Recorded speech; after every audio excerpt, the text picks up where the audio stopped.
Hello, hello. Welcome to day 2 of the Blog for Better SEO challenge. I am so excited that you could join us this morning. Let me double check to make sure we are live. Okay, cool. It looks like everything is working. Say hello in the comments if you're joining us live. And if you're watching the replay, say hello in the comments too. It's really fun to see where people are tuning in from. Looks like we've got a bunch of you watching live. Thanks so much for joining us today. I would love to know, how did you do with yesterday's challenge homework? How did you do with picking out the cadence that you are going to start blogging with, right? So a lot of you messaged me or sent me emails after yesterday's challenge, and you were saying, you said, I am the type of person who will overcommit. I am the type of person who will say, of course I can blog once a week. Why wouldn't I be able to blog once a week? And then you will then realize this is not doable. This is not sustainable. This is not going to work for me in the long run, right? So I love when people are realistic about it, because you're setting yourself up for success. You're making it so you're less likely to let yourself down in the long run. Hi, Kimberly. So glad you could join us live. Hello, April. Hi, Julie. Welcome back. Hi, Tom, Lindsay. Welcome, everybody. Thanks so much for hopping on live. Hi, Evans. So it was really interesting to hear a lot of people related to that, of being just overzealous to get started and setting up this really strict schedule at first, and then realizing it was going to be harder to stick to in the long run, and it was going to be something that didn't necessarily work for you in the long run. Hi, Nicole. Welcome. So glad to have you here. I'm really excited to jump into today. This is one of my favorite topics, and I'm going to share with you a cool new tool, or just something you can use to facilitate or remove writer's block in your life, because I know a lot of us face writer's block. But today we're going to be talking specifically about topic ideas for your unique business and how you want to approach coming up with topics for your blog posts differently than you might have done in the past. And this may be one of the reasons that you've tried blogging in the past and you haven't seen results for your business. Maybe you've gotten a little bit of traffic, or you've gotten a lot of traffic, but not necessarily the right type of traffic for your business. And I know we have a lot of different types of business owners here, so I'm going to do my best to give some examples. You can ask questions in the comments, and we're actually going to, day 4 of this challenge is going to be really Q&A heavy. So day 4 of this challenge is going to kind of be your chance to come on to ask me questions. Maybe we'll do some hot seats. We'll get to know your unique business, and I can help you with your specific blog. So I'm really excited for that on Thursday. Hello, hi Terry, welcome. But yeah, today we're going to talk specifically about blog post topic ideas and how so many people approach this wrong. And if you just shift how you look at it, you're going to have a much easier time coming up with blog topic ideas, and you're going to have more success with the ideas that you're choosing. And most people think, okay, I should go right to a keyword tool and I should be looking up specific keywords to come up with topic ideas. But really what it comes down to is knowing your audience, knowing your ideal clients, and coming up with ideas that way. The number one mistake I see people making when it comes to picking blog post topics to write about is they are coming up with topics for themselves and not for their ideal clients. And let me know in the chat if you have ever had this happen or you've ever fallen into this hole. So you start to think, say you're a wedding photographer. You start to come up with topics that are about how to, find the right lighting, or you just start writing for other wedding photographers because it's easy to write for people who are like you, who are thinking like you, because you're already in that mindset.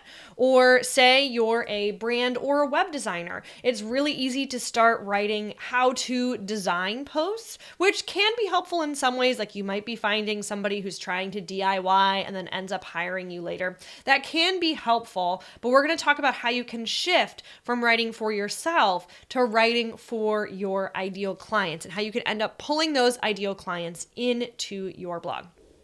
The other thing I really want you to think about that a lot of people don't take into consideration is whether you are a local business or a non-local business, meaning you work with clients from all over. Again, let me know in the chat if you're a local business or a not local business, because if you are a local business, 80 or so percent, maybe even more, of your blog posts should be specific to your local area, right?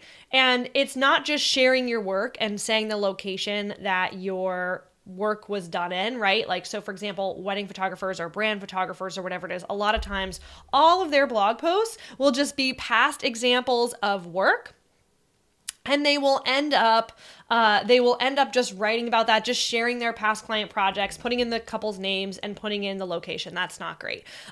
Whereas for local businesses, you really want to focus on that local blog content. We got a bunch of people in the chat now.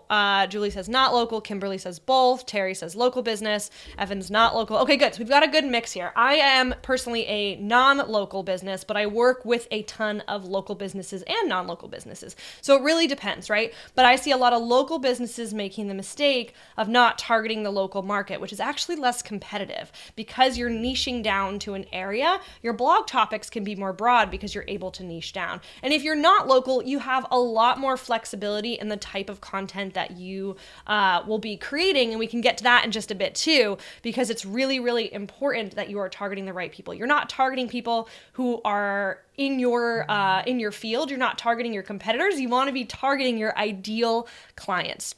So first we want to think about, who are we actually helping? Who is the person that we want to work with? Who is that dream client that we have in the back of our mind that we want to work with again and again? And what do they need? What do they need? And not just from us as a service provider. What do they need in general at this point in the process of where they're at in their planning process, in their life process, whatever it is, right? Usually when somebody comes to work with us, they're at a certain phase in that process. So we want to think about, what do they need at that exact point of time? Not necessarily what they need from us, not necessarily what they need from us in terms of a service provider. What do they need in general at that stage of life, if you're B2C, or at that stage in business, if you're a B2B, if you work with other business owners versus just consumers, right? Where are they at and what do they need? And then we want you to start to think of yourself and your blog as an industry guide, right? You are not necessarily just an expert in your field. That's great. We want you to be an expert in your field, right? If you're offering services, you should be at some level an expert in your field. But we don't just want you to think about you being an expert in your field. We want to think about you being an industry guide. And what is that industry? So for me, right, I am a web designer and an SEO expert, right? But for me, my industry is not web design, because then I would just be talking to a lot of other web designers. And that's okay too. I make some blog posts for other web designers. I actually have a program for web designers. So for me, that works well. But if you're somebody who is working for looking for small business clients, or you are working for clients in a specific niche for your design business, then you want to be thinking about, what is that industry? That industry is small business owners in a specific niche. That industry is not design. It's larger than that. It's bigger than that. If you are a photographer, you are not becoming an industry expert in wedding photography, for example. That is not your niche. Your niche is actually the whole wedding planning space in general, because wedding planning is the problem that your ideal client is facing. They are not facing a wedding photography problem. They are not trying to become wedding photographers. They are trying to figure out how to plan their wedding. So you ask yourself, what do I do? What is my service? How do I contribute to this industry? What is the larger industry that I'm contributing to? What is that larger niche that I am servicing? And how can I become a guide for that specific niche? You want to start thinking of your blog as a resource for people in that niche, right? You want to start thinking of your blog as inspiration for people in that niche. And you want to start thinking about how you can become a guide for that industry. So think of, again, what you do. What is the thing that you actually do? What is the larger industry or niche that you service? And then how can you create content for that niche or industry that goes beyond what you do. And a lot of times, and we'll get into some examples here in just a second, but a lot of times this goes beyond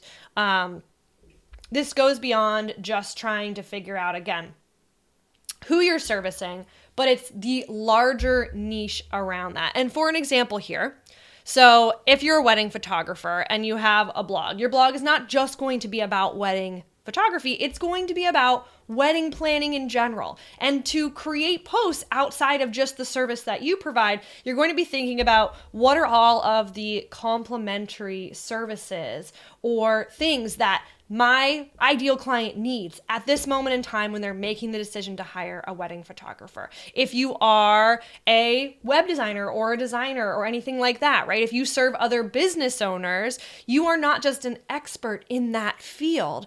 You are creating resources for small businesses in general, or whatever it is. Maybe you're a logo designer and you work specifically with artists, right? You are now serving the artist community. It has nothing to do, it has a little bit to do with the logo design piece of it, but it also has to do with who is that community at large and how can you become a guide for them in general? How can you become an expert for them in general? How can your blog become a one-stop shop, become a resource for those people in general? So it goes beyond you. That's what I'm trying to get at here. People tend to stay so stuck in their niche, the thing that they do, the service that they offer, but you want to go beyond that and think, how can you actually be helpful? How can you be helpful to that niche in general, to that larger industry?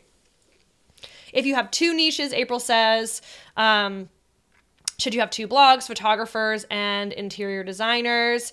Not necessarily, because April, tell me what you do for your business, because if you're a designer, for example, and say you're doing like brand and web design for photographers and interior designers, those are both small businesses, and you could create certain posts for one of those niches, certain posts for the other, as long as in general your site kind of encompasses that, right? Kimberly, it really depends. So if there's no crossover between your audiences, Kimberly asks, is it wise to have two blogs and split it into two categories? If you can, I would recommend splitting it into two categories. If there's crossover between your niches, for example, if there's crossover between your niches, like April said, if they're photographers and interior designers, both are small businesses. You can find some common ground there. And the nice thing is, not every photographer is going to read every single post on your blog, just like not every interior designer is going to read every single post on your blog. So as long as the service that you're providing is the same, you can set that apart into two different categories, and you can create some posts for interior designers, some posts for photographers, categorize those out, and those are going to rank separately in Google, and you could have different resources for each audience. If your audience starts to get further apart, if your audience starts to get really far apart where there's not really any crossover, or say you feel like the same brand is really not going to appeal to both audiences, that's when you want to start looking at a different website. If there's going to be different branding involved for your site in general, if the two audiences don't really have any crossover, that's when you want to look at splitting that into two different sites, or like two different locations, for example. Like if you're two completely different locations for different businesses, then we're starting to look at separating those out. Okay, so we talked about looking at the industry larger than yourself, looking at the space larger than yourself, right? And helping the people in those spaces. We also want to think about, I mentioned this earlier, we want to think about what phase of the process are these people in, right? Our ideal clients, where are they at? Where are they at in the decision-making process? Where are they at in the journey of their businesses? It's not just saying, hey, I want to help everybody who does this one thing. Are they new to business? Have they been in business for 10 plus years and they have a team of 20 plus? Those two people are dealing with completely different day-to-day problems in their business, right? One is trying to figure out how to become legally legit, right? Maybe you have a whole list of resources for small business owners on how to become legally legit. Are you a lawyer? No. But are you somebody who serves that audience and has also kind of gone through that same step-by-step process? Yes, maybe you could share some of the resources specific to those industries that you serve. If you're a photographer and you are serving families, right? You want to think about, where are they at? Have they just had their first child? Are they growing their small family? Like, where are they at in that process? Maybe they are looking for childcare resources. Maybe they are looking for best hikes to do in your town with young children. You're a photographer, you're not a hiking expert, but you can still relate to that ideal client and create resources to help them where they are at.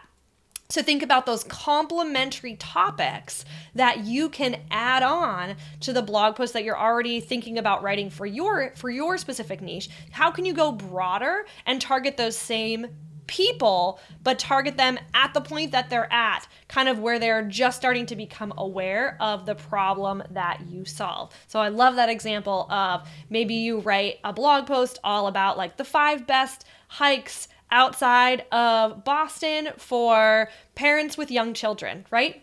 You're a family photographer. That is a great blog post to write. Maybe you have small kids and you can write that from the perspective of one parent to another. It has nothing to do with photography, but a new parent might end up on your site, see the beautiful photos that you took of your own children hiking on these little walks, around the area, hiking on these little trails around the area, say, what a great resource, and then be like, you know what? We haven't had family photos done in a while. Let's reach out to this person. And maybe that's not the only blog post that you have on that topic. It goes beyond that, and they start to realize you have other posts about the best kid-friendly restaurants in your area or other things. Has nothing to do with photography, but you are just becoming a resource to your ideal clients with the expertise that you have. If it doesn't align with your expertise, you can do one of two things. Like, you have a great topic idea and you're like, I don't know a whole lot about that. You can, one, just say, I'm not going to write a post about this because I don't feel like an expert. You're like, maybe you don't have kids and you've never gone hiking. So you're like, I'm not going to write about that.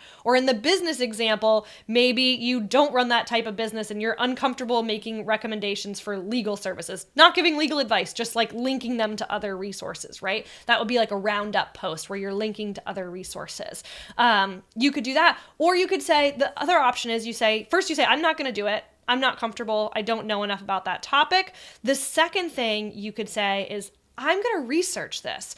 Maybe you don't have small children, but you could go online and you could look up some hikes and check their Google reviews and look at pictures, or maybe drive around and go to those places and take some photos of the spaces and really see if that would be a great spot to take your small child hiking. Or maybe you work with interior designers and you look up some legal templates for interior designers and you check the reviews, and you even in your blog post say, I haven't personally used these, but I've done my due diligence, I've done some research, this is what I found to be some great legal resources for interior designers in my space, right? So you can say, I'm not an expert, I'm not going to write about this. Or you can say, let me just do a little bit of research, put this together, be upfront with my knowledge and link to other resources, but you are still a resource because you're collecting that information for somebody who doesn't have it and you're providing it to them that way.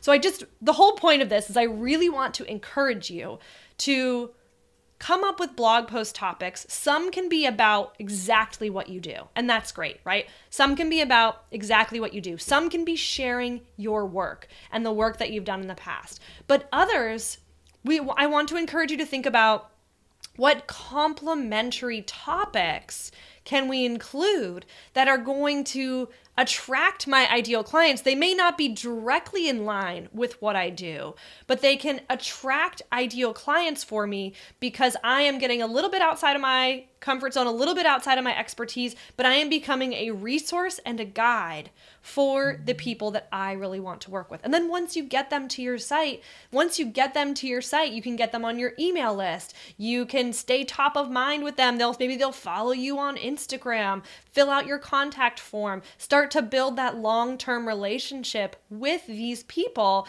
and they'll end up working with you soon or even years later. I just had somebody the other day who said they had been following my blog for 6 years.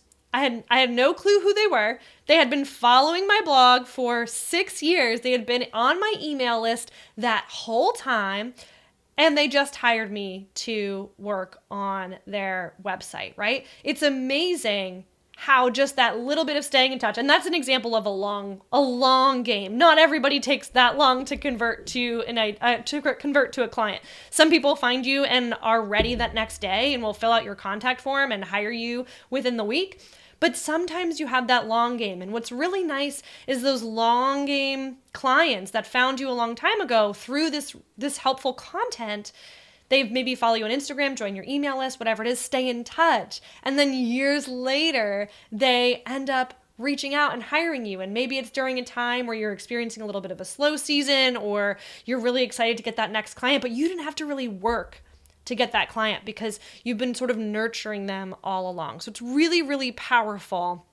It's really, really powerful to create this content, to bring people into your world, to stay top of mind, knowing that it's likely someday they will end up work with you. And not everyone will. That's okay, right? It's a numbers game. It's about the percentages. It's about getting enough people into your world that a small percentage of them will end up working with you. Tom says, as a Chamber of Commerce leader, can I lead on chamber members for guest blog content and various expertise?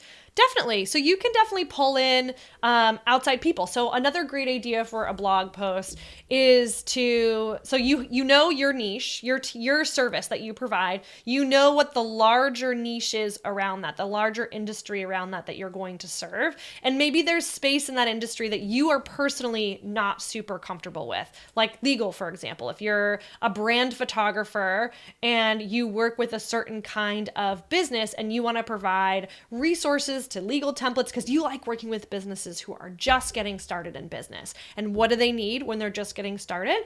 A contract, a privacy policy, just some general stuff, right?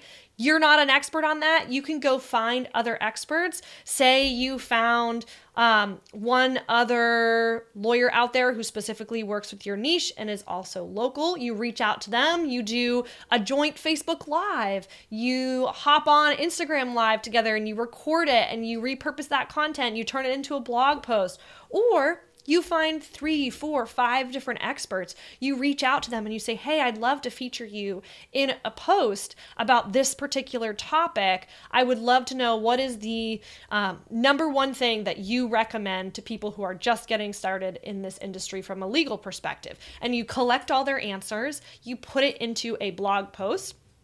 You link out to the sources, right? You link out, you credit the sources, but you now have this really great all-encompassing post that you didn't really have to write that is a resource for your ideal clients that you know is legit because it was mostly written or contributed to from those experts in the industry. So you're just taking that information and putting it all together. And again, you are becoming the one-stop shop for your ideal clients in that specific space. So we talked about looking at those complementary services and topics. They're not directly related to what you do, but the people you work with also need help with those things. They also have questions about those things. Those are really important. Thinking about what else that your ideal clients are dealing with, struggling with, what questions they have around the same time that they would hire somebody who does what you do, right? So we're thinking about where are they at in their decision-making process? Where are they at in the process of, where are they at in life and business, wherever it is, where you would step in as that next logical step? What resources can you provide that person where they are at now? It's the difference between somebody who's just getting started in business versus somebody who needs payroll recommendations because they have 10 people on payroll and they're trying to figure that out, right? Then the other thing is to not just complementary services, but also what tools are they evaluating? What products are they evaluating? So for example, if your target audience is some kind of small business owner, maybe you have a comparison post about different bookkeeping tools or different, different tools for social media management or social media content planning, that kind of thing. If you are a wedding photographer and you are targeting brides who are just engaged and getting started in the process, maybe you have a resource that's about the best the best wedding websites that you recommend, or the best wedding registry platforms that you recommend, or to make it even more local, what are some great local stores in this location that have options to add products to your registry so you could actually go in and scan items directly in store, that kind of thing. So thinking about what other complementary services, what complementary tools, what products can you help them evaluate, and try to pick something that you know something about. And if you don't know enough about it, research it or bring in third-party experts to help with that. So we're going to go into something really cool in just a minute here. But before we do that, I wanted to give you your challenge for today. Okay, so for today, and you can do this after the video today, but I want you to make a list of 25 topic ideas, 25 blog post topic ideas, and you want to kind of write those ideas down in as a potential blog post title. They don't have to be perfect. You can always edit them later, but you just want to write down what are those topic ideas that you have. And if you're a local business, try to make them as local as possible. If you're not a local business, you don't have to worry about that, but it's still a great idea to try to make them as specific as possible. Some can be about your work, the work that you do, the services that you provide, work that you've done, right? But think about, again, really getting outside of your shell, really thinking of yourself as the industry guide. And if you don't feel like an industry guide, if you don't have that confidence yet, fake it until you make it, right? Be that future version of yourself that is the confident industry guide. When you're writing these post ideas, you're not committing to actually writing these posts. We're just coming up with ideas. So you can kind of let the ideas flow out of you. There's no such thing as a good idea or a bad idea. They're just ideas at this point. We're not actually writing this content. And I want you to take the pressure off yourself to be like, these all have to be perfect. No, they just all have to be written down and they all have to be recorded. So 25 topic ideas. That's your challenge for today, to come up with these 25 topic ideas. I would love to see what you come up with. I'm really, really excited. You can tag me over on Instagram if you want to share them there. You can put them in the comments of this video. I would love to see what you come up with, and provide some feedback too. Now let's get into the actual writing of the post. And I'm going to show you a really cool resource that we can use for this. So first, about how long should your post be? Because I got this question yesterday, and it's a really important one because there's a lot of people out there that will tell you it's not even worth writing a post if it doesn't have 2,500 words. Why would you even spend the time to do that? And there's a lot of other people out there that says it doesn't matter, So in my opinion, as someone who's been doing this for a really long time and who's worked with a ton of different small business owners in all niches and industries, I highly recommend that you look at what your competition is doing. You see what your competition is doing. You look up certain keywords and you kind of see okay, what are the top ranking posts for these topics? And how could I improve on them? And I don't recommend reading the entire post because I find it's actually really easy to accidentally copy your competition. We don't want you to copy the competition. We want you to put your own spin on things as that industry guide. We want to hear what you have to say, not what someone else has to say. But I think it is a great idea to look up certain topic ideas that you have, see what's ranking now, and see where it's lacking. Kind of scroll through, see, are the posts long? Are the posts short? Do the posts have a lot of images? Do they not have a lot of images? Are they super in depth? Is it pretty vague? Does it feel like it was written by a robot? Does it actually sound engaging, right? So kind of see, glaze over those posts and see what they look like and see how long they are. And that's really going to give you an idea of what the competition is doing. Because, for example, if you are a startup in the tech space, which I'm sure most of you are not, right? But in that really techie, product comparison space, the competition is pretty intense because a lot of those startup companies have somebody on their team whose job it is to blog long form content, and they're competing with other people, and they have people who help with marketing and SEO, right? But in the small business space, it's typically a lot less competitive because people like you and me are running a business. We have small teams or no teams, and we don't necessarily have the resources to have somebody in SEO looking over all of our posts and to spend hours writing, and that's all they do for us, right? So what's nice is it can actually be less competitive in a lot of ways compared to other industries. So that means you can actually write less and have a larger impact in your niche. So you want to see what's the competition doing, about how long are their posts. I don't recommend, again, reading their post word for word, because sometimes you'll end up like subconsciously digesting what they wrote and then having that kind of like seep into what you wrote. That's not what we want, but we do want you to just get an idea of about how long are their posts, about how detailed are they getting, are they going in depth, is it pretty like short form content. You can see, and you want to take that and you want to one up them. And again, not reading every word, but you just want to take that content and be like, you know what, I think I can do a little bit better. I think I can incorporate this, or I could put my own spin on it this way, or I could include more images and have it be more visual, or I could add a video, or whatever it is. So you want to look at the content that's already been written on the topic, because I'm a pretty firm believer that nothing's really ever fully original anymore. You can add your own opinions, your own take on a particular topic, but there's not much that's completely original. You can be more specific than the competition. You could be longer. You could be more in depth, but it's still like those ideas have already probably been done in most niches, right? People have been on the internet for long enough now that almost everything has been created in some capacity or another. So it's about taking that and figuring out, how can I make this work for me? But at the same time, after yesterday's video, I am all about just getting it done, just getting it out there, doing what feels good for you and what's going to work with your schedule. So it's really important too that you take that in mind too.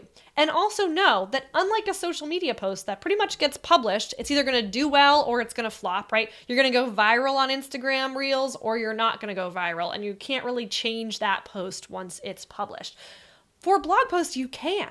So what you can do, and I call this my low-hanging fruit SEO strategy, and I actually go over this in Creative SEO, our course, our signature course for SEO, because it's a really valuable tool. But we dive into Google Analytics and the Search Console, and we will look at what's some content on your site that's starting to rank well. Like maybe it's like bottom of the first page, top of the second page is doing okay, but it's getting a decent number of clicks and traffic. We look at how we can take that post and improve it and make it better strategically to rank higher. So you're kind of like writing the content, getting it out there. Maybe it's not the best, maybe it's not the most in depth or the most detailed post ever, but you get it out there, you see how it does. And if there's some interest in that topic, even though your post wasn't perfect or it wasn't as long as it could have been, right? We're getting that MVB, that minimum viable blog post, out into the world.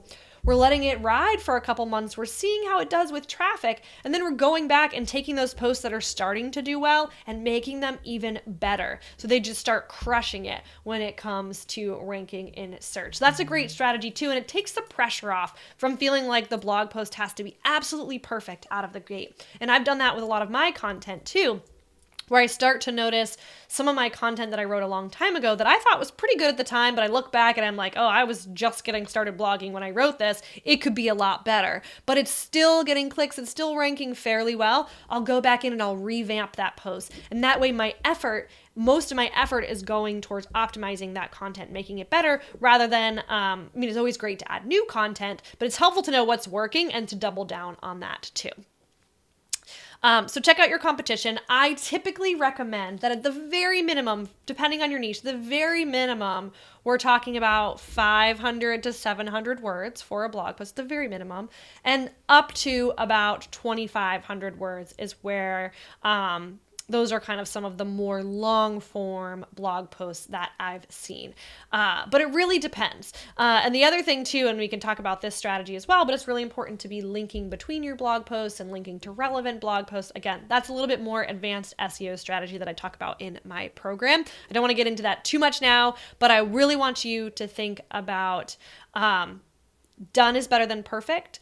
published is better than perfect, and thinking about what do you reasonably have time to write, and think about getting it out there now, even if it's not perfect, knowing that you can update those posts later, and Google's algorithm, Google's little bots are going to crawl that post as you improve it and send more people to it as that post gets better. So you can always update it later. And if a post totally tanks and you're like, no one cares about this topic, then you don't need to spend the time going back and making that post perfect, because clearly there isn't the demand there for it.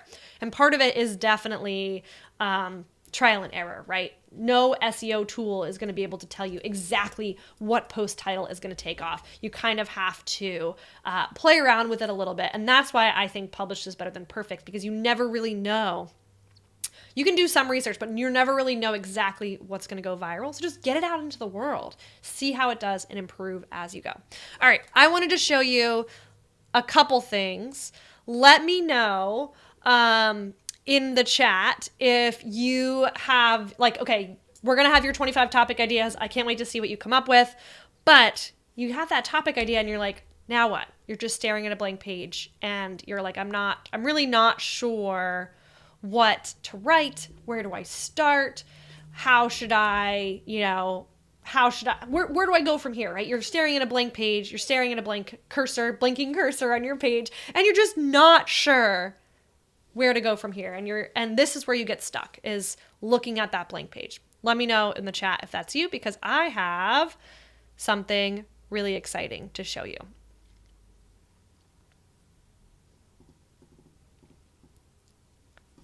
Let me see here. All right. Kimberly says, I have 2 ideas. Yay! Well, if you came up with 2 that fast, I'm excited to see what you can come up with end of day today. Kimberly says, how long do you recommend testing to see if there is demand for a topic?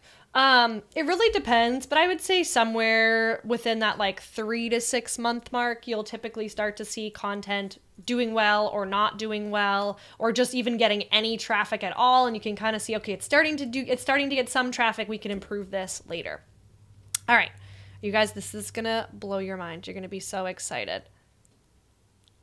Tom says, I've dumped 15 ideas already. Thought 25 was going to be difficult. Right, it's not. When you lower your expectations and you get rid of that perfectionist mindset and you look at it from just there's no bad ideas. There are bad blog posts, especially I feel like lately I've read a lot of posts where I feel like my questions aren't answered. They feel like they were written by robots. People are just putting content out there for the sake of putting content out there. Those are bad blog posts, right? Those are not ideal, and Google's algorithm is going to start to kind of smush those down in search. So it's important to write posts that you actually put a little bit of effort into, right? You write with a little bit of personality. You should write like you talk. You want people to feel like they're getting to know you through your content.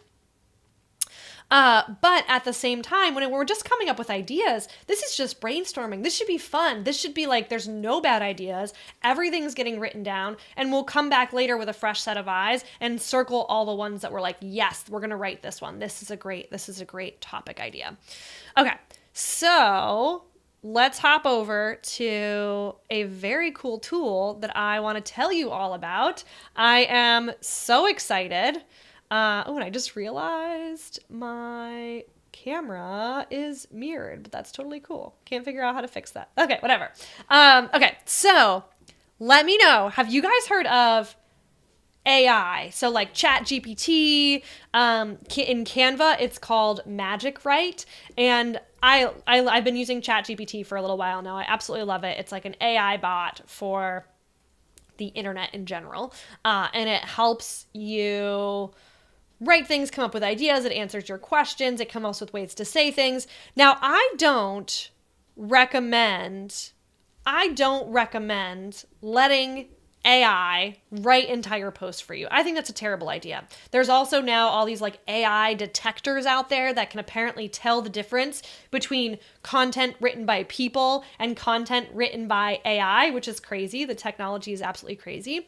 But what I think is amazing is how easily you can go from topic to fully outlined blog post with something like Canva's new Magic Write feature. And again, I want to know if you guys have heard about this. I'm super curious, and I'm going to show you some examples of what this can do today and how powerful it is for busy small business owners that are not writers by nature and don't necessarily have the time to, or don't necessarily know where to get started. So I'm not recommending you use this to write an entire blog post, but I am recommending that you use this to help you outline a blog post. And I'll show you about that in a second. So I have a sample blog post idea here called how to include pets in your Cape Cod wedding. That's an example blog post, right? So how do you include pets in your Cape Cod wedding? That was just one example topic idea I came up for a wedding photographer who does weddings in Cape Cod. And I was thinking like, it could just be how to include pets in your wedding, but that's extremely broad, right? And in Cape Cod, you could even add in some things if you're not familiar with Cape Cod. It's usually summer weddings. It's usually beachy. There's probably a lot of like beachfront weddings, right? So you could even like pull some of that in there, or make a list of like dog friendly venues would be really helpful too. Again, trying to make this as local as possible. Nicole, that's a great question. I'm actually not 100% sure of that. You can also try ChatGPT. That is 100% free right now. I love ChatGPT. I actually think it's a little bit better than Canva Magic, right? But I know a lot of you probably already use and know Canva, and sometimes ChatGPT is at like max capacity and you can't get in to use it because so many people are testing it out because it's such a cool tool. So I wanted to show you Canva Magic, right? Because it's built into Canva. It's not going anywhere. The other one I'm really excited about, this is actually the one I'm most excited about. You guys know, if you've been following me for any length of time, how obsessed I am with Notion. I am a huge Notion person. I use Notion for everything in my business. It's like the lifeblood of my business. It's where I store all of my content. I actually write all of my blog posts in Notion, and they are about to launch Notion AI. And I can actually share the link with you for that in just a second. If you want to try out Notion AI, let me see if I can actually find that for you. Let me see here. Because Notion is basically going to be launching their own version of AI, which is so cool. I am so excited and I cannot wait to check it out. I think that's going to be the best one. Maybe I'm wrong, but that's the one I am most excited for because I'm already a Notion user. It's already something I'm using all of the time, and I literally write my blog posts inside of Notion already. So having that there is going to be so helpful. So let me just grab this code for you so you can try it out. I write my posts in Notion, I copy them over to my blog, and it makes a huge difference. So let me see here. I'll post a link in the chat now so you guys can see here. All right, this is the link to try Notion AI. Oh my goodness. And then I'm going to show you what Canva Magic Write can do. And again, it's very similar to ChatGPT, which is totally free as well. I don't know if ChatGPT is going to be free forever, but it is free right now. So that's great. It's really easy to use. And all right, here we go. I got my link. Okay, try Notion AI. This is to get on the wait list for Notion AI. Okay. That was my alarm letting me know we're getting towards the end here. I'm already going over time. All right, that's for the link for Notion AI. But let me show you Canva Magic Write. All right, so to use Canva Magic Write, and I'll have to double check if this is a pro feature or not, but like I said, try ChatGPT. I do a / hit Magic Write. They're kind of copying Notion a little bit here, but the Magic Write right now is new to Canva, and a similar one is coming out to Notion. So I'm going to write, outline a blog post titled, How to Include Pets in Your Cape Cod Wedding into at least 5 sections, and hit enter. Let's see what it comes up with. It's pretty cool. And the whole goal of this is just to give you a starting place so that you're not starting from scratch, so that you're not starting from nothing, right? Because that's, I think, the hardest part about blogging is not knowing where to start, having a topic, but then staring at a blank page and having no idea what to come next. We'll see what this comes up with. It's going to take me a second. And I have another one to show you afterwards. All right, perfect. There we go. This is what it came up with. The sections, setting up a pet-friendly venue. So this would be a great opportunity to maybe list out some pet-friendly venues before planning your Cape Cod wedding. Be sure to check the venue for their policies. Great tip. Photographing your pet, consider hiring a pet photographer, and maybe you're a wedding photographer. So this one is more like hire a photographer who is used to working with pets and is experienced working with pets. Include your pet in your ceremony. Letting pet be part of your reception. I would personally add having somebody who's like there, whose job it is to like watch the pet all day. Give your pet the perfect outfit. So like stuff like that. And you could even like link to some maybe like Etsy bow ties or things like that too. So again, this just makes it, I wouldn't use this exactly, but you as an expert, you as somebody who has experience can take this, edit it, run with it, tweak it, fill it out. Allie just said, so excited for Notion AI. I know, it's going to change the game. So now you're not starting from scratch. Now you have something to work from. You can tweak it. You can make these, I would say this or something similar. These are the headings in your post. These are the paragraphs in your post. Very, very cool. And just like so powerful. Is it correct 100% of the time? No. Is it, it's probably grammatically correct because it's written by a computer. It's probably more grammatically correct than I would be writing from scratch. Is it perfect? No. Does it give you a starting place so you're not starting from scratch? Yes. And I've seen people use this for a lot of different things. Writing difficult emails to clients. Here's another example. This was another one I wanted to show you guys. So every blog post, should have, every page on your site realistically should have a meta description and a page title from an SEO perspective, right? So I can say, here's another one. Write an SEO friendly meta description, and if I could spell description right, that would be great, for a blog post titled How to Include Pets in Your Cape Cod Wedding. And to be fair, meta description used to be more important for SEO. Now it is not so important for SEO. It's more for getting those click-through rates high. So here's make your special day even more special by including your beloved pet in your Cape Cod wedding. Learn how to plan a pet-friendly wedding in the area, from choosing the right venue to finding pet-friendly accommodation. Get started now, making your dream wedding a reality. This is actually a really great meta description. This, I would say, you could pretty much almost copy word for word because it's not... The blog post itself, I think, is really important that it reflects a little bit more of your personality, that it doesn't look like it was written by a bot. But the meta description is really designed just to show up in Google under your listing and to make sure that, or to encourage people to click on your listing and search. So maybe you tweak it a little bit, but that's pretty good. That's going to go in your SEO settings for your post. And most people either don't write a great meta description or don't write one at all. They leave it blank. So how cool is this that they can write that for you, or the bot can write that for you for this post. And again, we're just trying to save you time here. This is not your full-time job. Blogging is not your full-time job. It has to fit into your existing schedule. And if it's not if it's not going to fit, it's not going to work. So we have to make it fit. And the way we do that is by setting ourselves up for success, by lowering our expectations of what a perfect post is, getting it out there. Published is better than perfect, and using tools like this at our disposal to help us outline a post, to help us create a post. We're going to write it, but this is a great way to just give yourself a starting place so that you don't feel like you're starting from scratch every single time. I would love to know, did you find this helpful? Did you know about Canva Magic? Canva Magic, right? Did you know about ChatGPT? Are you familiar with these tools?